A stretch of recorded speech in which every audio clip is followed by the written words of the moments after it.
How do you stay when you'd rather just leave? Hey everybody, thanks for tuning in to Navigate. I'm your host, Tim Austin, and today I'll be talking with Jennifer Davis. Jennifer is a former college classmate of mine who's been navigating a major transition season. She's a wife, a mom, and a pastor within the Assemblies of God movement. So thanks for listening in to part one of my conversation with Jennifer Davis as she tells her story and the process she went through, the process of staying well when life and ministry seems to be spinning out of control. Welcome, everybody, to Navigate Podcast. I'm your host, Tim Austin, and hey, I'm just really excited to have a friend and a former classmate. Yes, that's true. It's true. Yes, with me today. So we're going to be talking about, we don't really know what we're going to be talking about. This is kind of just, we'll see how it evolves, right? That's right. But some aspects of transition, I'm sure, and how that has impacted you.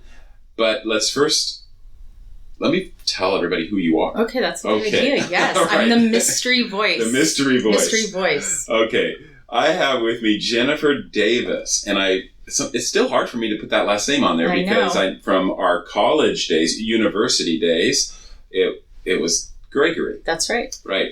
So Jennifer Davis is a college friend, and yes, we went to university together, and at a small university called Bethany. Yes. University. That's right. Scotts Valley. Santa Cruz Mountains. That's right. Beautiful. Beautiful place. And so we do go way back. Yes. But as it usually happens, when you graduate, everybody scatters to the wind. Yes. And it's hard to stay in touch, especially when... Well, we were pre-internet days, That's true. Right? We didn't have email. We didn't have cell phones. Right. We had to actually write letters, which, that was not my forte. We were disconnected. We were disconnected. We were off the grid. Off the grid. But that was a good thing, I think. I think so, too. I really... realized that there was a lot of value in that. Yeah, that's for another podcast. You could do a whole podcast just on that transition. Yeah, for sure. So, but we did all scatter, and challenging to stay in touch, but from time to time we would connect during our furlough years and things like that when we were back from overseas.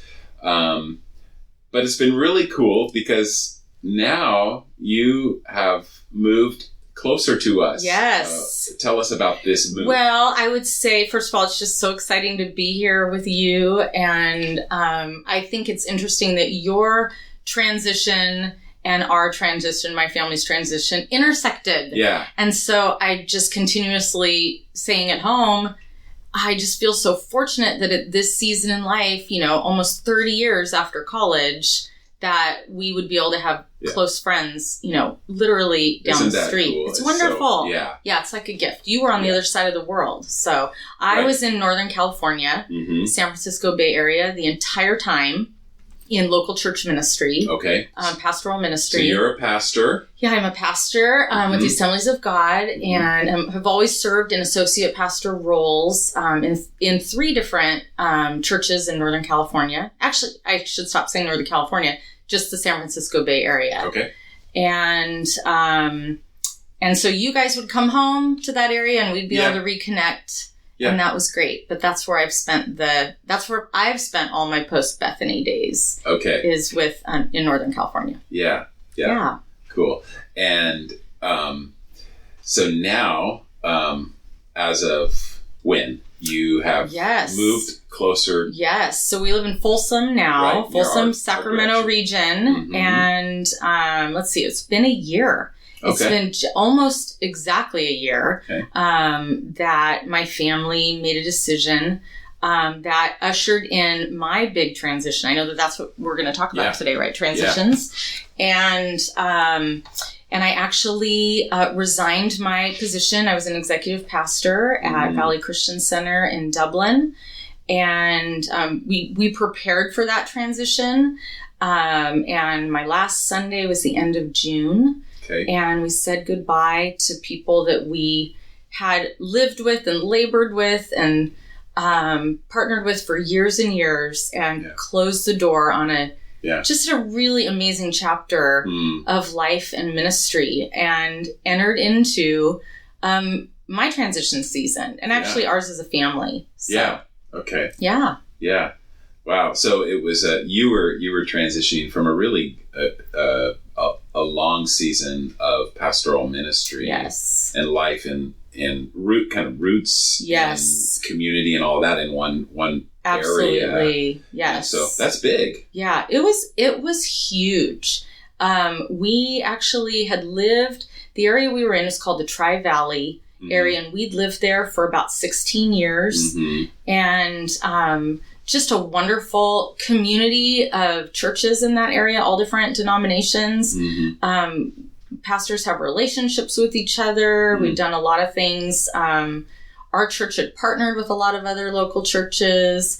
I mean, you use the word roots. Our root system was definitely mature. Yeah. And this was a people we loved, a place we loved. Yeah. And, you know, just to back up a little bit, you know, everyone that faces some kind of transition. Right. It's either transition that we initiate ourselves, right? Right. Or sometimes a transition is we're invited into a transition. Yeah. I don't know how you would say that. Yeah, yes. Invited. That's invited. A nice way of saying it. Sometimes I call them rug pulled out transitions. Okay, yeah, that was, knock down the stairs transitions, you know. This was one of those seasons that was so unusual for me. And in that, we were in a place that we loved. We were in a place that we'd fought for. We were in a place that had become healthy. It just had probably one of the most fruitful, peaceful seasons. Yeah. And what I began to sense was the Lord's invitation to make a transition. Okay. And, you know, the season just prior to that was a little bit more challenging. And it would have been, I don't know, easier, maybe. The temptation to step out of the battle. That sometimes leadership is a joy.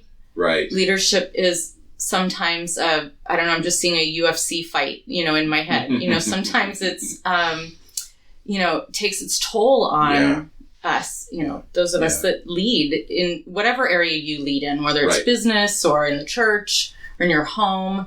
There are seasons that are more difficult than others. And so I had this really intense, difficult battle zone kind of season, followed by a wonderful season where we got to see the fruit of all that labor. Okay.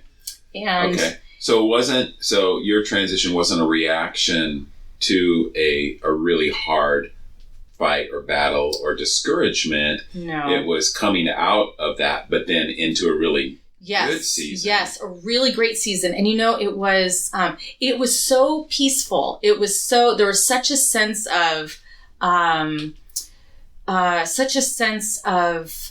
what's the word? I'll just stick with peace. Okay. That my family actually made a move during that time and purchased a new home. And we thought really at that point that we would be sticking around for a long time. It's like, hey, this is what we worked so hard. We faced all these challenges. We, you know, did all this work. Yeah. Now we can, you know, kind of sit back and now we get to continue building from this point. But something shifted in me.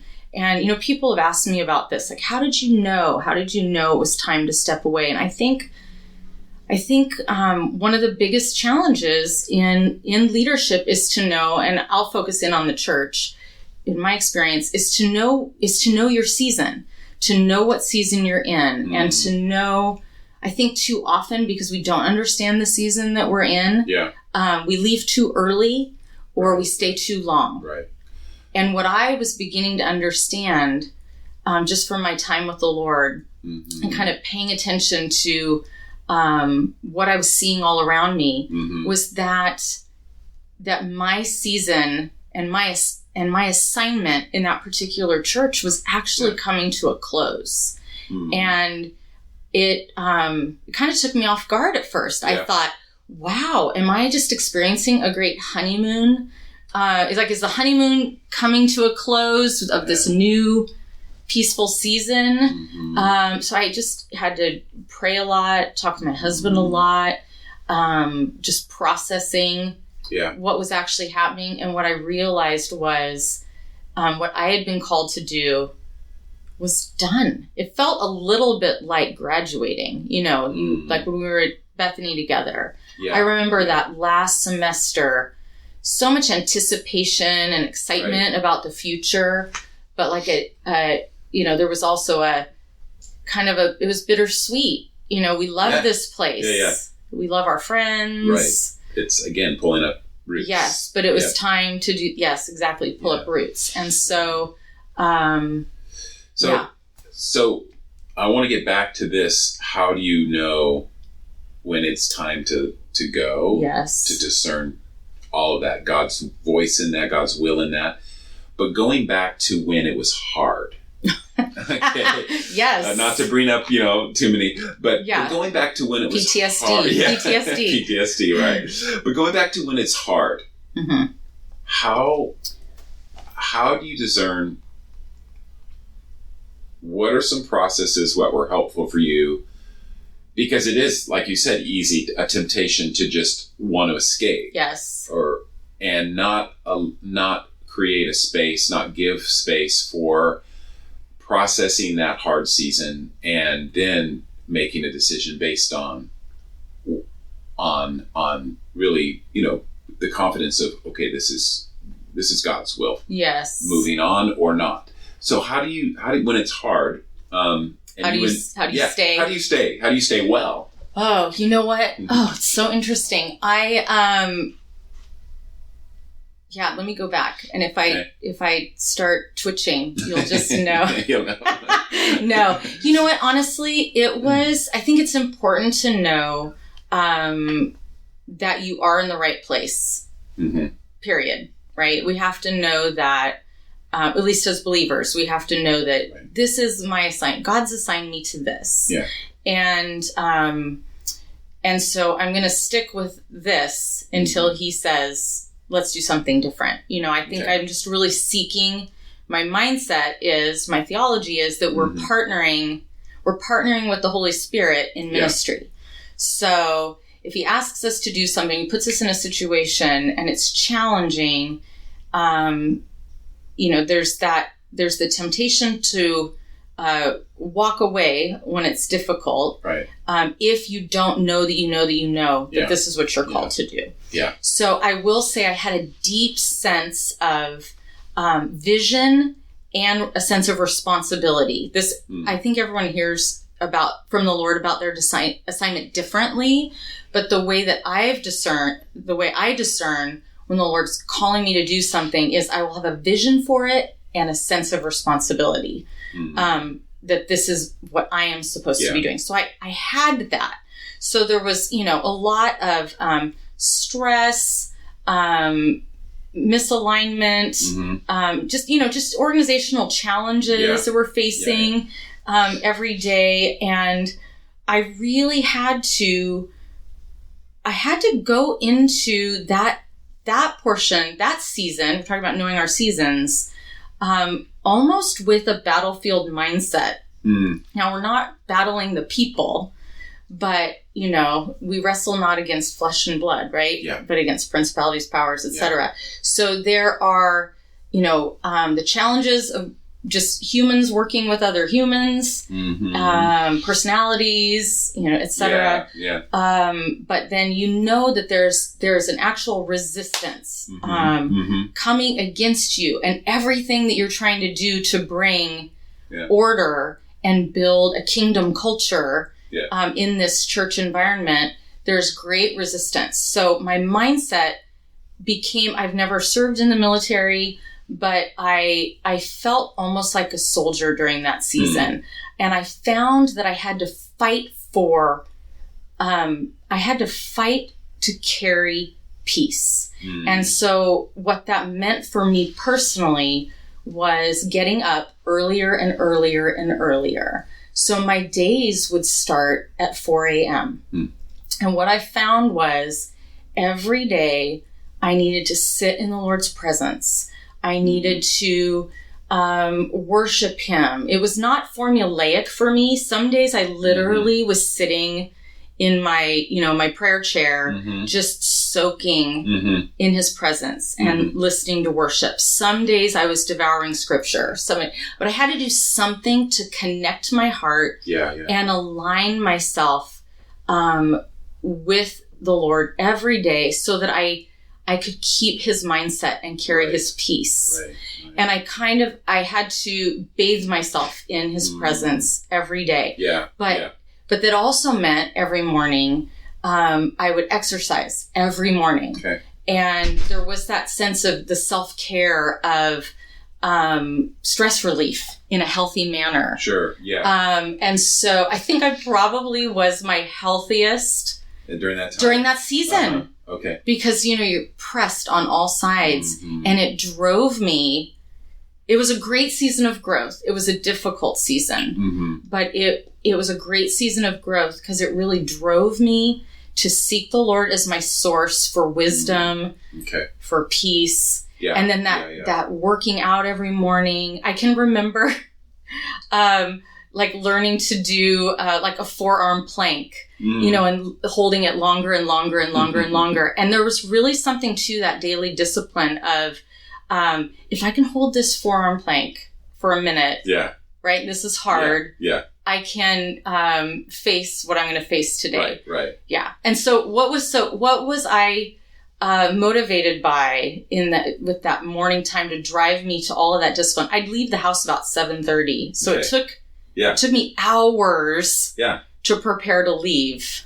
Right. You knew where you were going into. I knew what I was going into. And I knew it was absolutely essential that I kept a peaceful, I needed to carry the Lord's peace. Yeah. I felt that it was every place I'd put my foot on that campus. We had a 49-acre campus. I knew I was carrying the Lord's peace into chaotic situations. So it gave you a confidence in moving out. Yes. Those hours in the morning. It did. For you. Well, and I will say, just, vulnerability with you and whoever's listening to this, that I was really concerned that given the immense pressure and the challenging conversations and everything, I was really concerned about losing self-control during the course of the day. Yeah. And as ministers, we don't take the same oath that physicians do. We probably should. First, do no harm. But I knew the pressure that I was under. Right. And the last thing that I wanted was to have my flesh come out. And, I'm from the East Bay area, and I didn't want to, go all East Bay on somebody because they, stressed me out or crossed me the wrong way. Yeah. And so the only way that I could, one way that I could be more sure that wouldn't happen was to spend that time processing all my stuff so that later in the day, somebody else's issue didn't trigger my issue, Yeah. Right? Yeah. And this just brings up a podcast I was listening to. Ruth Haley Barton has a great podcast called Strengthening the Soul of Your Leadership. And she was just, I believe it was yesterday when I was listening to it, on one of her episodes, talking about strategic withdrawal. Like looking at that from, we often think with withdrawal as not being, if we just use it in certain contexts, we're not really thinking of it as strategic. But kind of, because you mentioned kind of the battle. Yes. So from a military kind of perspective, strategic withdrawal is very important. And she was talking about it in the context of retreat, maybe prolonged retreats, a few days or a week or a month or even more like in that sense. But I think even those morning times for you seems like they were strategic withdrawals. Absolutely. To step back and to rethink and re-strategize and be ready for the next. Yes. Battle. And I think I'm talking about it in a very intense manner, Mm-hmm. and it was intense though, because when you are working in an environment that's facing any kind of crisis, it changes the rules a little bit. Mm-hmm. There's ebbs and flows in church life and organizational life. Right. And, in high stress times, your approach has to be different. The way that I had to live in that season, and that went on for a couple years. Mm. It was not sustainable. Yeah. And probably, anyhow, I was going to say contributed to, it definitely shaped who I am today. Mm-hmm. I feel grateful for that season. Okay. I had to have more of a survivalist mentality, and really prioritize.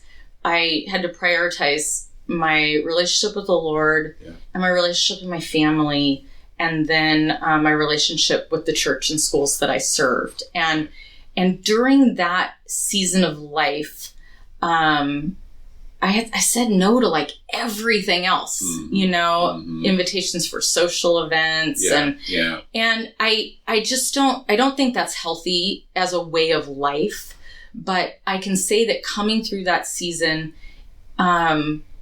was able to do some of the most, fruitful work probably of my entire ministry.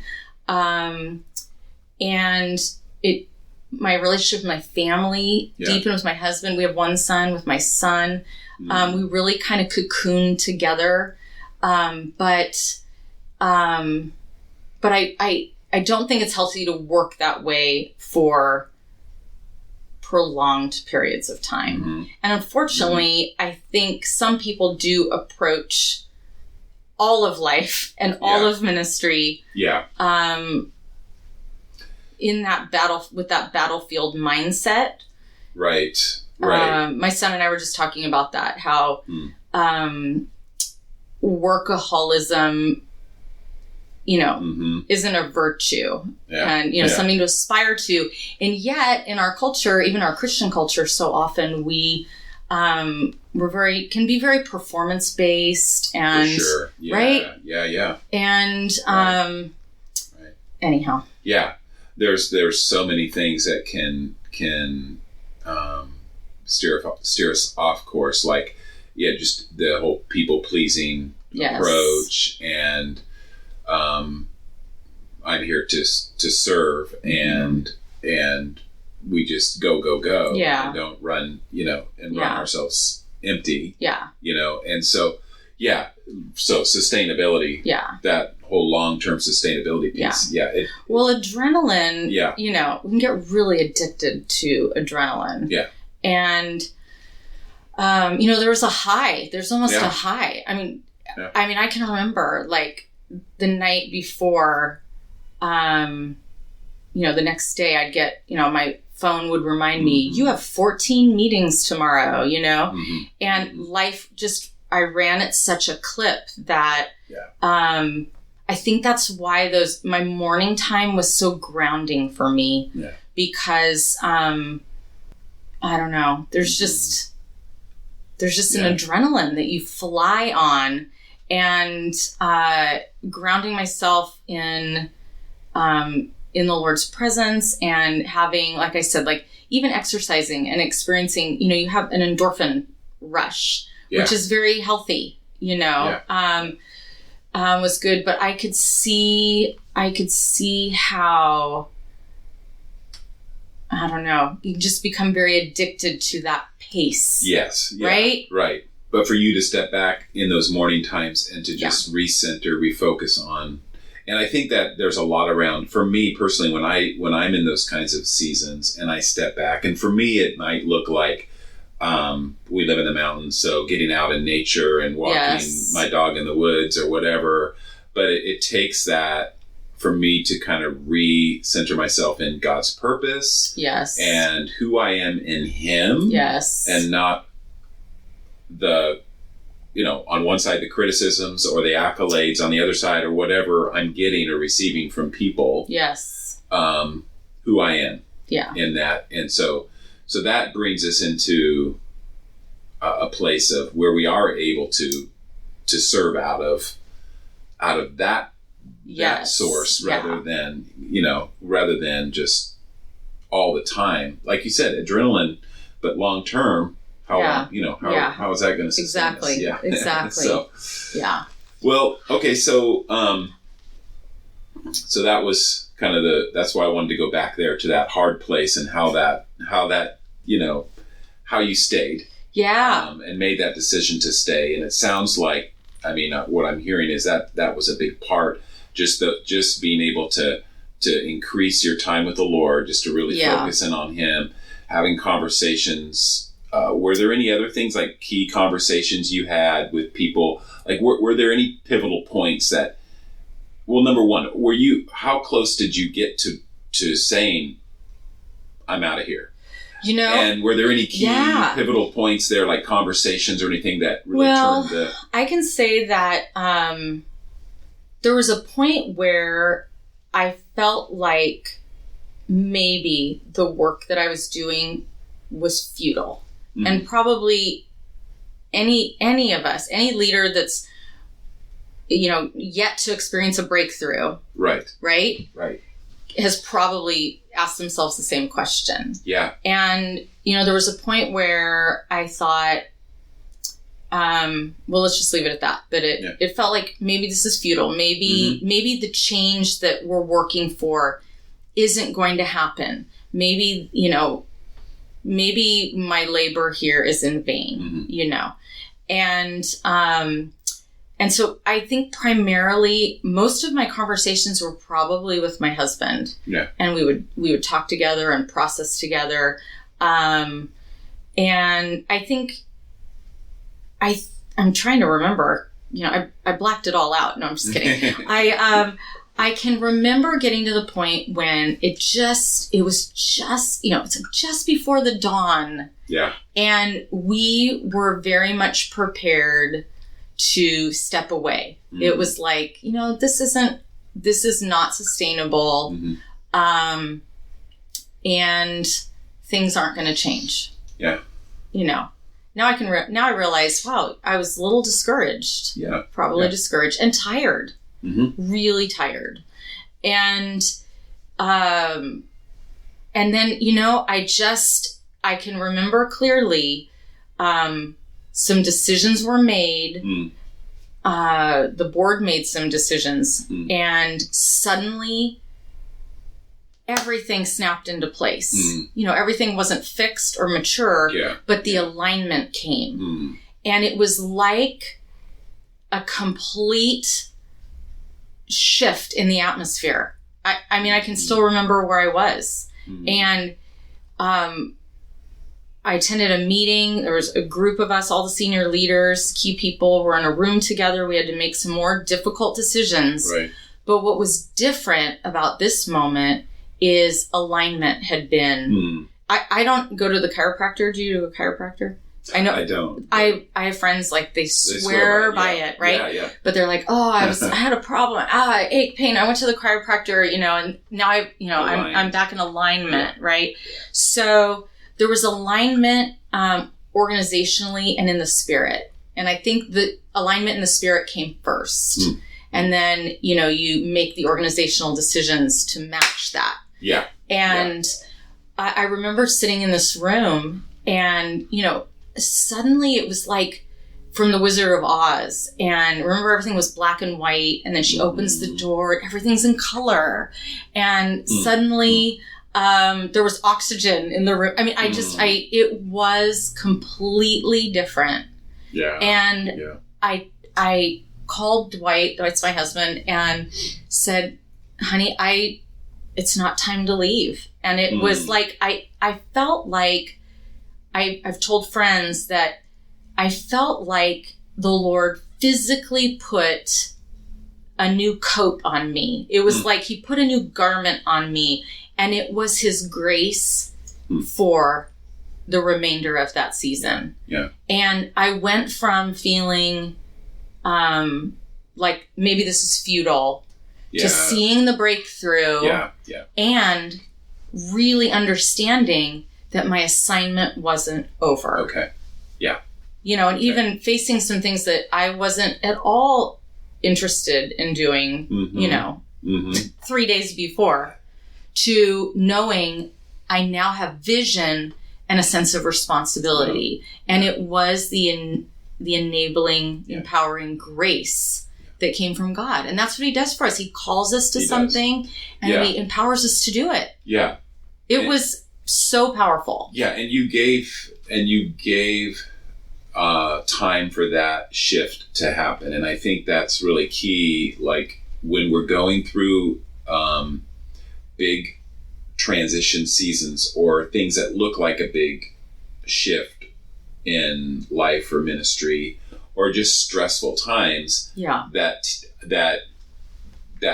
kind of tempt us to flee, Yes. Take the time.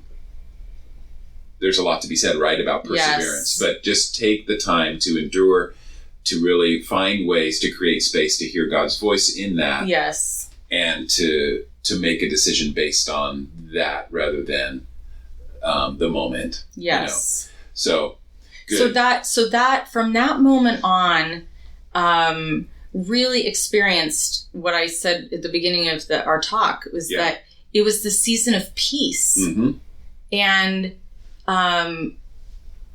it was amazing. Yeah. And I'm so grateful. I didn't leave. I'm so grateful that I didn't leave. Because even this week, I was exchanging emails with my former lead pastor and probably our key elder. And we were emailing each other back and forth this week. And my relationships are intact. Yeah. Which is what it's really about. We're the family of God. And, people say, oh, the church isn't a business, or, well, the church is a business. Yeah. There's that tension, right? Yeah. But I think because the Lord helped us stay when it was difficult, he was able to crush, you know what I mean? Crush, allow the crushing to happen, and develop. But then there was, I just listened to Christine Kane talk about this. She talked about being willing to go into the dark room and be developed. And when there's a crushing, you crush olives. Right. There's olive oil. You crush, how do you get new wine? You crush the grapes, and it's that crushing that then she was talking about, how the crushing produces or makes way for the anointing to come. Right? And it's the anointing that breaks the yoke in people's lives. I know, I listened to it over and over again. Good. I still can't say it like she said. You can listen to her yourself. But if I hadn't continued to yield in that process, I wouldn't have grown. It was hard. It was really hard. Right. And those relationships were preserved and strengthened. And I think that's what we see so often when we endure through hard seasons with coworkers, teammates, colleagues, fellow journeyers in ministry. Those bonds of relationship just are strengthened. Absolutely. And so we just had kind of the same experience where we've been back in the States for 3 years now after living and serving in Turkey, but we just got back from a trip to Turkey, and those relationships, because we left well, to the best of our ability. Yes. And God gave a lot of grace through that process. Because we were able to leave well, we can go back and just the bridge is still intact. The bridge is still there. Yes. The relationship's intact, and it's healthy, and it's good, and it's actually life-giving. Yeah, it's beautiful. Yeah. And I think that's it. As far as it depends on you. I know that, someone, I was having a conversation with someone the other day about, and they said, well, when you leave so that you, in such a way so that you can always come back. Absolutely. And that's true. If, as far as it depends on you, we want to do that. Right. In some contexts, it's not always possible, but that's a good approach to think in that way, because you're valuing relationship above the mess, you know, like, okay, what's important here? Yeah. That's good. I remember walking around the campus in those months that followed and experiencing the peacetime versus wartime, right? And still lots to do, lots of culture shaping in that next year was really essential. And, but one day I realized that the coat was coming off. It was like, almost like when you've got your winter jacket on and then you go outside and you realize, oh, it's warm. I don't need this anymore. And you stop even taking the jacket in the car just in case you need it because you know you're not going to need it. Right. And I realized the grace was lifting. I love to hear Jennifer talk about the place in transition when alignment finally came. And with that alignment came a renewed sense of hope and God's grace to finish well. As in Jennifer's case, the grace for enduring a difficult season may eventually lift, but it never lifts completely. His grace is always there to see us through the next season. And rather than signing off in my usual way today, I'd like to read this prayer by Mary Mrazowski, which just might help you lean into God's grace, the grace He has for you in this particular moment, in this transition season. I recommend it as a regular practice because oftentimes during transition seasons, we can come with a defensive posture. We can come with a lot of pent-up frustration and an agenda before we even hit the ground running. And it's during times like these when we need to pause and step back and recenter ourselves in God's grace. So let me just read this prayer to you as a way to close today. Welcome, welcome, welcome. I welcome everything that comes to me in this moment because I know it is for my healing. I welcome all thoughts, feelings, emotions, persons, situations, and conditions. I let go of my desire for security. I let go of my desire for approval. I let go of my desire for control. I let go of my desire to change any situation, condition, person, or myself. I open to the love and presence of God and the healing action and grace within. Thanks so much for joining me today for this episode of Navigate. I've been your host, Tim Austin, and if this has been helpful to you, would you mind rating the podcast, writing a review, and sharing on social media? And of course, you can always subscribe so that you're sure to get in on the next episode, and I'll see you next time.